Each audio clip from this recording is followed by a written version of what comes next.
Welcome to the channel, everybody. Welcome, welcome. If you've never been here before, please hit the subscribe button, hit the notification bell. Everybody else, welcome back. One more video on the escaped convict Grant Hardin, who has been captured yesterday. I did a brief little video on it yesterday, but a few more things I wanted to bring up about this jerk off and what's going on. The first thing I wanted to say is that when I made well, you know what? Let me play this video for you first, and then I'll tell you what I have to tell you. So, here, check out this clip right here about the capture. Check this out. First tonight, prison escapee Grant Hardin is now in custody after a nearly 2-week-long manhunt. These are new pictures we are getting from the Arkansas Border Patrol as Hardin was captured. Hardin was located this afternoon near Moccasin Creek in Izard County by Arkansas law enforcement and U.S. Border Patrol after tracking dogs picked up on his scent. And new at 10, we're learning from Rand Champion from the Department of Corrections that Hardin will now be housed at the Varner Unit, the most secure facility in the Arkansas prison system. It's also where death row inmates are held. Good evening and thank you for joining us. For your 5 News at 10, I'm Morgan Wrigley. Darren has the night off. We're continuing to follow the latest as the Stone County Sheriff's Office says that the public is, quote, no longer in danger. 5 News reporter Parker Abels is here right now with more on the capture. And what are you learning tonight, Parker? Well, Morgan, Grant Hardin was found today at 3:45 just outside a mile of North Central Unit in Calico Rock. And with Hardin officially back in custody, I broke down what the last couple weeks has been like.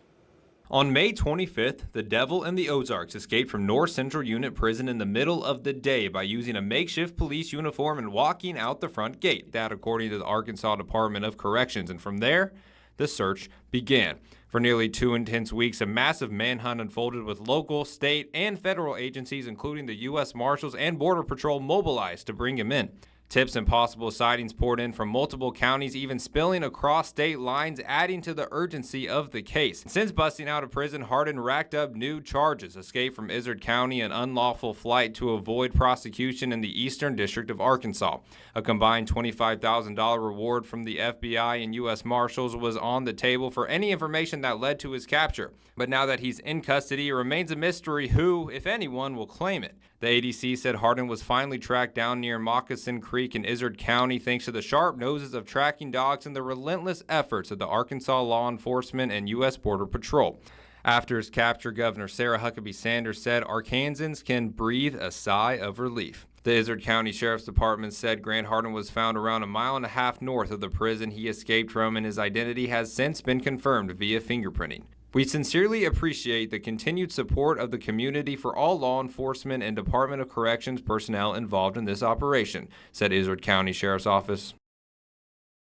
And with Hardin back in custody, officials are now saying the threat to the public is finally gone. Parker Abels, 5 News.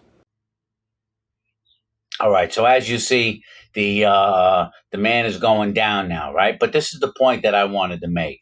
When he first escaped, I like to point out a lot of the ignorant and comments that people make regarding this case and regarding many other cases. So when Grant Hardin escaped, a lot of comments online were people saying, I don't see them searching for him like they're searching for the 10 escapees from New Orleans, making the suggestion that they weren't searching for Grant Hardin because he was white, right? These were the racist comments that we had to deal with on YouTube. Then other people were making comments that they weren't searching for him because he was former law enforcement, right? So that's debunked. The first one's debunked. The second one's debunked. I'm pointing out the stupidity of people. Okay. Then people were making the comment, they don't have a reward on him, but they have a reward on the people from New Orleans. They had a $25,000 reward on Grant Hardin. Another one debunked, right? So people just jump out of the window right away, and these are the trolls on the internet. These are the racists on the internet. These are the people who are so quick to point the finger because they feel, or because they're racist, right? That they're going to point it out. So obviously, they looked for him in a serious manhunt, just as serious as the people from New Orleans. They didn't give up for 2 weeks. Obviously, they looked for him even though he was former law enforcement. Obviously, they looked for him because even though he was white, right? There was no different. An escaped prisoner is an escaped prisoner, okay? And we had to deal with all this crazy nonsense online. It was absolutely ridiculous. You know, he was caught by what was the name of this place? He was caught by Moxon Creek. Moxon Creek is a tremendous, huge place with millions of acres.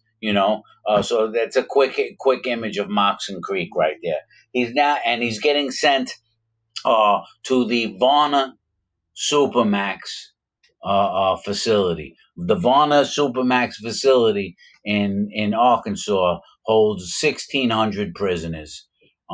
It also houses the people that are on death row for the state.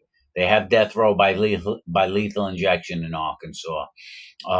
So that's where he's being sent, to the 600 bed facility called Varna. It's a supermax prison.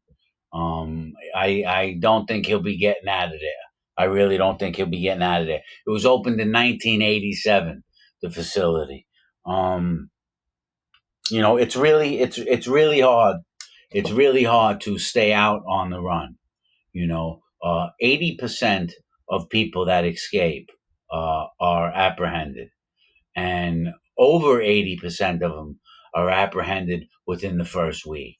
You know, so if we say that 80% are caught and returned to prison, that means 20% remain at large. There have been 130 people since 2015. So in the last 10 years, there's 130 escapees in the United States that have not been reapprehended. But you have to understand, out of that 130 that fall into the 20% that were never apprehended, some of those things are very minor criminal offenses. A lot of them walked away from minimum security prisons, and avoided law enforcement. But 80% of them get caught. It is very difficult to remain on the run these days, especially with the technology that's involved. And it's even more difficult to remain on the run when it's a high profile case. You know, the fact that two of the individuals that escaped in New Orleans uh, is they're doing pretty good. I mean, to phrase it that way, they've lasted over 2 weeks. Everyone is on them. I do believe they're going to capture them soon. Obviously, this guy with the face tattoos is not running around society, because it was crazy that he made that video, right? That he made a video and asked for help from Trump, and asked for help from society, saying that he's an innocent man. From my little bit of reading on him, he doesn't seem to be an innocent man. He had so many various charges against him, like sexual assault, like carjacking, like assault. Like, I mean, his rap sheet is insane, and the charges that he was incarcerated for are insane. Could he be innocent? Of course he could be, but it sure doesn't seem like it from the court of law, from everything that I'm reading.